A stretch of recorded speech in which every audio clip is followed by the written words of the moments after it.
we know that Jesus is God.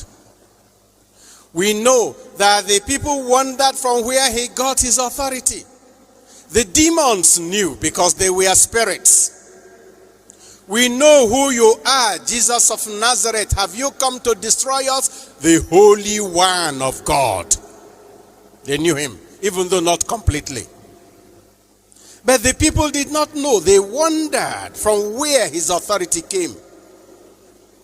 You remember when he cast out the people who were abusing the temple, the chief priests and the Pharisees and the elders came to him and asked him, can you tell us by what authority you are doing this? He did not answer them because he knew they would not believe him. But then, to those whom he had prepared for many years through signs and wonders, he said in Matthew chapter 28 verse 18, all authority in heaven and on earth has been given to me. And now I'm sending you. He was then transferring that authority to his disciples, to the apostles. And we know that the apostles, through prayer and imposition of hands, transferred the same authority to others. In the Catholic Church, nobody has authority to govern, exercise leadership in the church as priest or as bishop or as deacon without an authority that you can trace back to the apostles and Jesus Christ. Nobody.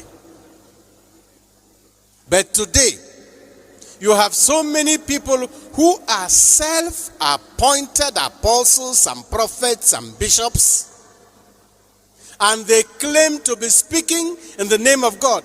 We know that sometimes it is even said that some of them get their powers from the dibias.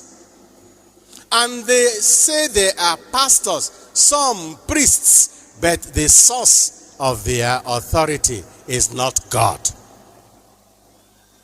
God says, anybody who claims to speak in my name and I didn't send him, he will die. If a man claims to have been sent by God and that he has authority from God, it is dangerous because you can't verify. Those who claim to have authority to govern us when they don't have it, we can challenge it because we know the Constitution. If we can challenge it in the law courts, because the courts are no longer reliable, since even the system of the courts have been compromised, at least we can challenge them by telling them, you don't have our authority. But if a man rises up one day and claims to have authority from God when he doesn't have it, it is difficult to verify. Will you ask God?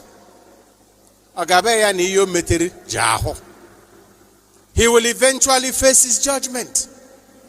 We know those who have authority through succession, we call it apostolic succession. But when a man claims authority that you cannot verify, you have to fear him more than you fear a dictator. False prophets are more dangerous than dictators. And there are many in Nigeria now.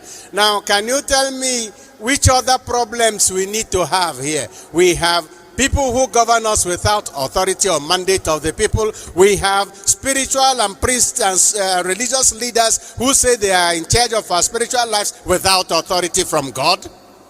I ain't got balakawi.